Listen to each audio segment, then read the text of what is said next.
Zamani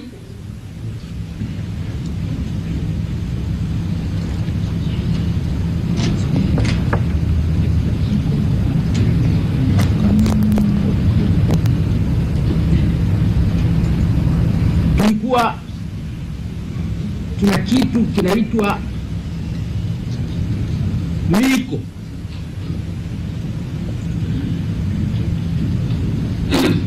ya uongozi.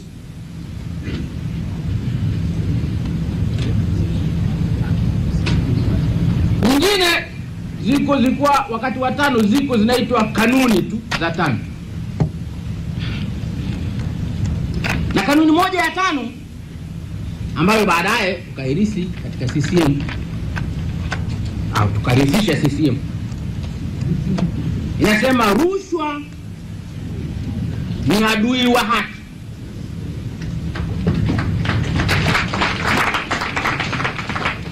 Sitatoa wala sitapokea rushwa. Msije mkadhani kwamba wakati wa awamu ya kwanza palikuwa hapana rushwa. Ilikuwa, lakini tulikuwa wakali. Tulikuwa kaza. Siku za mwanzo kabisa kwa sababu tulitaka watu wajue. Tulitaka watu wajue kwamba tutakuwa wakali sana na wala rushwa ndani ya serikali au na watu wa rushwa. Mwanzo kabisa wa kujitawala tulitaka kila mtu ajue.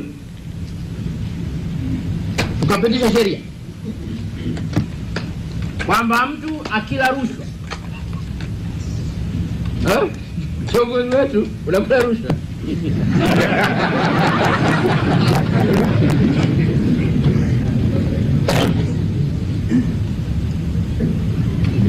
aliyetoa, aliyepokea, wazanaki wanasema wote manzi ganyanza, wote